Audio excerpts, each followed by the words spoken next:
Hello everyone, I am Dhruti. Welcome back to my channel. आज का video DIY का video नहीं है। आज मैं आपको ले जा रही हूँ एक जगह पे। आज मैं आपको दिखाने वाली हूँ एक धार्मिक फंक्शन कौन सा है वो आपको देखने से पता चल जाएगा। तो चलो, मैं कहाँ जा रही हूँ, फंक्शन कौन सा है, वो देखने के लिए वीडियो देखना पड़ेगा। तो आप इस वीडियो को पूरा देखना। मुझे पता है आपको ये वीडियो अच्छा लगेगा, तो वीडियो को लाइक करना मत भूलना, ज़्यादा से ज़्यादा शेयर करना, कमेंट करना, और सब्सक्राइब नहीं की है चैनल तो प्लीज़ कर देना। तो चलो वीडियो स्टार्ट करते हैं। थंबनेल से आपको पता चल गया होगा मैं कहाँ जा रही हूँ। मैं जा रही हूँ द्वारका।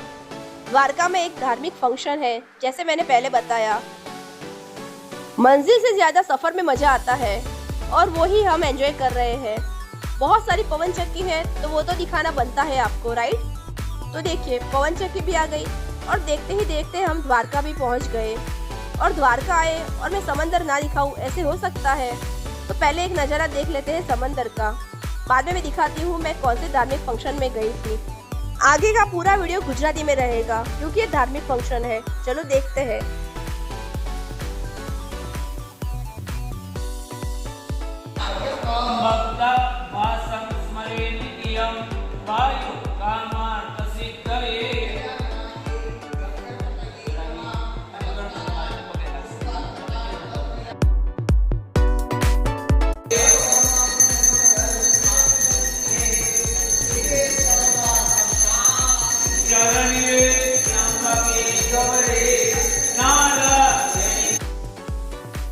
મારી નાની બેન ચાંદની તથા તેના કુટુંબીજનોએ દ્વારકાધીશના મંદિરે ધજા ચડાવવાનો પ્રોગ્રામ યોજ્યો હતો। તો સૌપ્રથમ એની આ પૂજા છે। રૂકમણી માતાના મંદિરે પણ ધજા ચડાવવાની હતી। તો રૂકમણી માતાના મંદિરે અને દ્વારકાધીશના મંદિરે જે પણ ધજા ચડાવવામાં આવી રહી છે એ આ ધજાઓ છે કે જેનું પૂજન તમે અહીં જોઈ રહ્યા છો।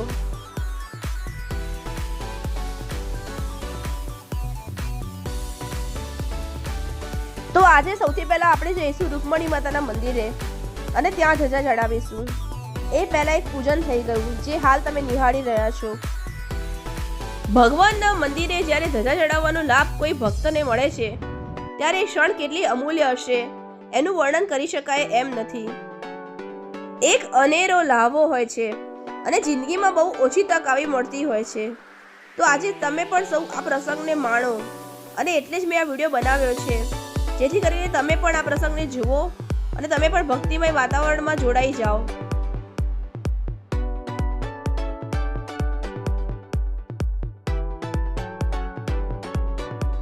જેમ મેં તમને આગળ જણાવ્યું, આજે આપણે જોઈશું રૂકમણી માતાના મંદિરે ધજા ચડાવવાનો કાર્યક્રમ।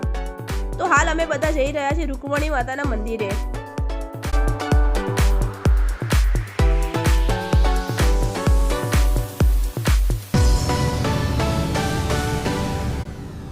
ત્યાં સૌએ માતાજીના દર્શન કર્યા અને પછી શરૂ થયો ધજા ચડાવવાનો કાર્યક્રમ। આ મંદિર પર ધજા ચડાવવાનો જે કાર્યક્રમ છે એ કેવી રીતે થાય છે એ તમને દર્શાવું છું અહીંયા। તમે જુઓ, કોઈ પણ સીડી વિના આ મહારાજ જાતે દાદરા ચડીને, મતલબ કે જાતે પગથિયા કે કશું જ વિના આવીને શિખર પર પગ મૂકીને જઈ રહ્યા છે। એક સાહસભર્યું કામ છે, પણ જ્યાં શ્રદ્ધા હોય ત્યાં શું મુશ્કેલી। તો ચલો આપણે સૌ ભેગા મળીને જોઈએ આ મહારાજ કેવી રીતે ચડે છે અને કેવી રીતે ધજા ફરકાવે છે।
બોલો રૂકમણી માત કી જય.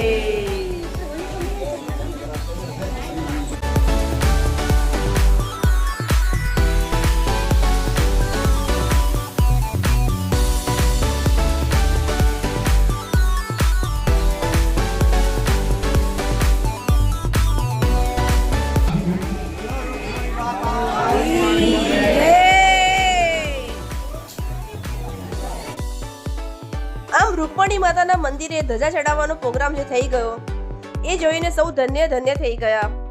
સૌ ખૂબ ખુશ હતા. વાતાવરણ ભક્તિમય થઈ ગયું હતું. ત્યારબાદ સૌએ ફરી રૂકમણી માતાના દર્શન કર્યા.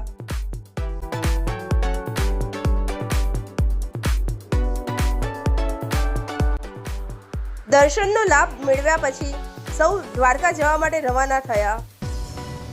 તમે બધા દ્વારકા ઘણીવાર ગયા હશો, તો શું તમે આ રૂકમણી માતાના મંદિરે ગયા છો? જો ગયા હોય તો મને કમેન્ટમાં જણાવજો. ત્યારબાદ ફરી દ્વારકા આવી ગયા. દ્વારકામાં જ્યાં અમે રોકાયા હતા તેની સામે જ દરિયો હતો. તો આટલો સુંદર દરિયો જ્યાં હોય અને ત્યાં એને ના માણીએ એવું બની શકે? તો અમે બધા નિહાળી રહ્યા છે આ દરિયાને. જુઓ તો ખરા કેટલા સુંદર મોજા છે. થોડી વાર સુધી દરિયાની મજા માણી અને પછી અમે ગયા જ્યાં અમે રોકાયા હતા. જમીને સૂઈ ગયા. બીજા દિવસે સવારે દ્વારકાધીશના મંદિરે જવાનું હતું. ભગવાનના મંદિરે ધજા ચડાવવાનો પ્રોગ્રામ હતો. તો ચલો, સવાર પડી અને ફરી દરિયાના દર્શન થઈ ગયા. બહુ જ સરસ દ્રશ્ય હતું આ. સૌ તૈયાર થઈ ગયા. ભગવાનના મંદિર સુધી વાજતે ગાજતે ધજા લઈ જવાની હતી. તો તમે બધા પણ મારી સાથે જોડાઈ જાઓ આ યાત્રામાં. તમને એવું જ લાગશે કે તમે પણ છો આ યાત્રામાં. તો ચલો, વિડીયોને ધ્યાનથી જોજો અને માણજો. ગમે તો લાઈક કરી દેજો, કમેન્ટ કરજો. સબસ્ક્રાઇબ કરી ના હોય ચેનલ તો કરી દેજો.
મંદિરે પહોંચી ગયા.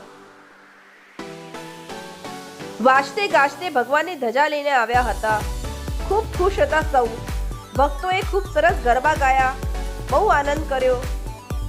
વાતાવરણ બહુ જ ભક્તિમય થઈ ગયું હતું. તમે જોઈ શકો છો. વારાફરતી સૌએ પોતાના માથે ધજા લેવાનો લાવો લીધો.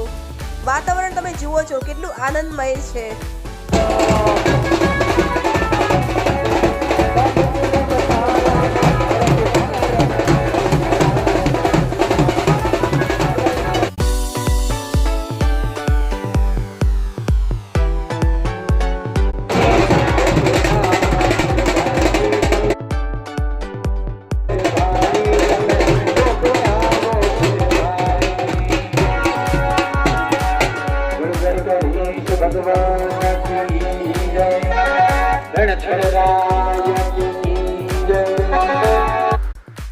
તમે પાછળ જે જોઈ રહ્યા છો એ છે દ્વારકાધીશનું મંદિર, કે જ્યાં મારી નાની બેન ચાંદની વિરલ વૈષ્ણવ દ્વારા ભગવાનના મંદિરે ધજા અર્પણ કરવાની છે, જેના માટે આપણે સૌ ભેગા થયા છે. તો ચલો એ પ્રસંગને પણ આપણે માણી લઈએ. મંદિરમાં મોબાઈલ કે કોઈ પણ વસ્તુ લઈ જવાની છૂટ નથી, તેથી અંદરનો વિડીયો હું તમને બતાવી શકી નથી. પણ જો હું તમને અમારો અનુભવ કહું તો મંદિરનો અનુભવ ખરેખર બહુ સરસ હતો. મંદિરના શિખરમાં જે માતાજી બિરાજેલા છે, કે જ્યાં દર્શન કરવાનો લાવો જેમની ધજા ચડાવવાની હોય એમને જ મળે છે, અને એ લાવો અમને મળ્યો. બધા ખૂબ જ ધન્ય થઈ ગયા.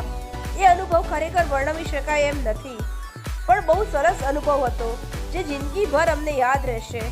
માતાજીના દર્શન કરીને સૌ નીચે આવ્યા અને મંદિરના પરિસરમાં ગયા, કે જ્યાં ધજા ચડી રહી હતી. ત્યાંથી જ અમે દર્શનનો લાભ લીધો. હું તમને આગળ બતાવી રહી છું. જુઓ, આ એ ધજા છે જે અમે ચડાવી હતી. મતલબ કે મારી બેન અને એના કુટુંબીજનોએ સૌએ ચડાવી હતી. આમ તો જોવા જઈએ તો એવું કહેવાય છે ને, ભગવાન તારું દીધેલું તને ધરાવ્યું. સાચી વાત છે ને? તો 2 દિવસનો આ કાર્યક્રમ ખૂબ જ રંગે ચંગે ઉજવાઈ ગયો. પ્રથમ દિવસે રૂકમણી માતાના મંદિરે ધજા ચડાવી અને બીજા દિવસે દ્વારકાધીશના મંદિરે ધજા ચડાવી. અનુભવ અને પ્રસંગ બંને આહલાદક હતા. ખૂબ ખુશ હતા સૌ. દ્વારકાધીશના મંદિરે દર્શન કર્યા અને પછી ત્યાંથી જ્યાં અમે રોકાયા હતા ત્યાં પરત ફર્યા. મંદિરેથી આવીને સૌ ફ્રેશ થયા અને એકવાર ફરી હું જ્યાં રોકાઈ હતી ત્યાંથી દરિયો કેટલો નજીક છે એ તમને બતાવી રહી છું. મારી બારીમાંથી લીધેલું આ દ્રશ્ય છે. ખૂબ જ સરસ અનુભવ હતો. ત્યારબાદ સંભાળના રૂપે થોડા ફોટો ક્લિક કરાવ્યા, જેથી આ પળને ફરી માણી શકાય.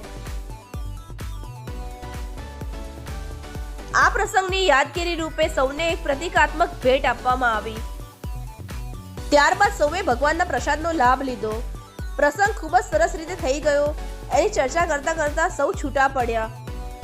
તો આટલા સરસ પ્રસંગને તમે માણી શકો એના માટે મેં આ વિડીયો બનાવ્યો છે. જો તમને મારો આ પ્રયત્ન ગમ્યો હોય તો વિડીયોને લાઈક કરી દેજો. કમેન્ટમાં જય દ્વારકાધીશ લખજો. વધુમાં વધુ લોકો સાથે શેર કરજો, જેથી તેઓ પણ આ ધજાના દર્શન કરી શકે. અને ચેનલ સબસ્ક્રાઇબ ના કરી હોય તો પ્લીઝ કરી દેજો. હું તમને મળું છું એક નવા વિડીયોમાં. ત્યાં સુધી આવજો. જય દ્વારકાધીશ.